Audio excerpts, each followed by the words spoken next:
भारत की राजनीति में कुछ फैसले ऐसे होते हैं जो संसद में नहीं बल्कि समाज की नसों में असर करते हैं। मंडल आयोग भी ऐसा ही एक फैसला था। इसकी कहानी 1970 के दशक के उस भारत से शुरू होती है जहां संविधान ने बराबरी का वादा तो कर दिया था, लेकिन सामाजिक सच्चाई अब भी अलग थी। गांवों और कस्बों में जाति अब भी ये तय करती थी कि कौन आगे बढ़ेगा और कौन पीछे रह जाएगा। साल 1979 में जब जनता पार्टी की सरकार बनी और प्रधानमंत्री बने मोरारजी देसाई, तब पहली बार ये सवाल गंभीरता से उठा कि आजादी के 30 साल बाद भी पिछड़े वर्ग आखिर पीछे क्यों है। इसी सवाल के जवाब के लिए एक आयोग बनाया गया, जिसकी अध्यक्षता दी गई बिहार के सांसद बीपी मंडल को। यही था मंडल आयोग। मंडल आयोग का काम आसान नहीं था। उसे ये तय करना था कि अन्य पिछड़ा वर्ग यानी ओबीसी आखिर हैं कौन और उन्हें पहचानने का पैमाना क्या हो। आयोग ने पहली बार केवल जाति नहीं बल्कि सामाजिक, शैक्षिक और आर्थिक संकेतकों को जोड़ा, जैसे कि किस वर्ग में स्कूल छोड़ने की दर ज्यादा है, किस वर्ग में सरकारी नौकरी न के बराबर है और किस वर्ग के लोग आज भी हाथ से सफाई या परंपरागत मजदूरी में फंसे हैं। 1980 में मंडल आयोग ने अपनी रिपोर्ट सौंप दी।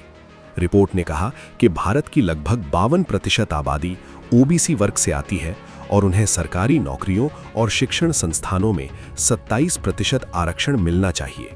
ये रिपोर्ट तत्काल लागू नहीं हुई। लगभग एक दशक तक ये फाइल सरकारी अलमारियों में बंद रही। फिर आया साल 1989। वीपी सिंह प्रधानमंत्री बने। सत्ता कमजोर थी, लेकिन फैसला बहुत बड़ा था। 1990 में उन्होंने मंडल आयोग की सिफारिशों को लागू करने की घोषणा कर दी। बस यहीं से भारत की राजनीति और समाज में भूचाल आ गया। देश के कई हिस्सों में जबरदस्त विरोध शुरू हुआ।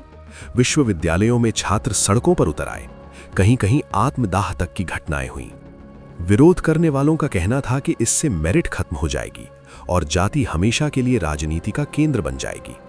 दूसरी ओर समर्थकों का कहना था कि बिना सामाजिक न्याय के मेरिट सिर्फ एक भ्रम है। मामला सुप्रीम कोर्ट पहुंचा।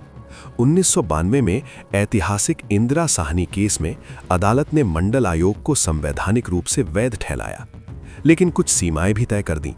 कोर्ट ने कहा कि कुल आरक्षण 50% से अधिक नहीं होना चाहिए। क्रीमी लेयर को बाहर रखा जाएगा और आरक्षण पदोन्नति में नहीं बल्कि केवल भर्ती में लागू होगा। इस फैसले के बाद मंडल आयोग सिर्फ एक नीति नहीं रहा बल्कि एक स्थायी राजनैतिक वास्तविकता बन गया। इसके बाद क्षेत्रीय दलों का उभार हुआ, सामाजिक न्याय राजनीति का केंद्र बना और सत्ता के समीकरण बदलने लगे। बिहार और उत्तर प्रदेश जैसे राज्यों में राजनीति की दिशा पूरी तरह बदल गई। लेकिन मंडल आयोग की कहानी यहीं खत्म नहीं होती। इसके बाद सवाल उठा कि क्या आरक्षण ने सच में बराबरी लाई या सिर्फ नई असमानताएं पैदा की। आज भी ये बहस जारी है कि सामाजिक न्याय और दक्षता के बीच संतुलन कैसे बनाया जाए।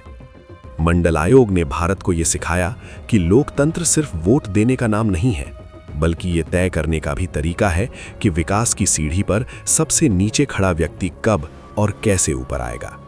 यही वजह है कि दशकों बाद भी मंडल आयोग सिर्फ इतिहास नहीं बल्कि वर्तमान राजनीति की धड़कन बना हुआ है।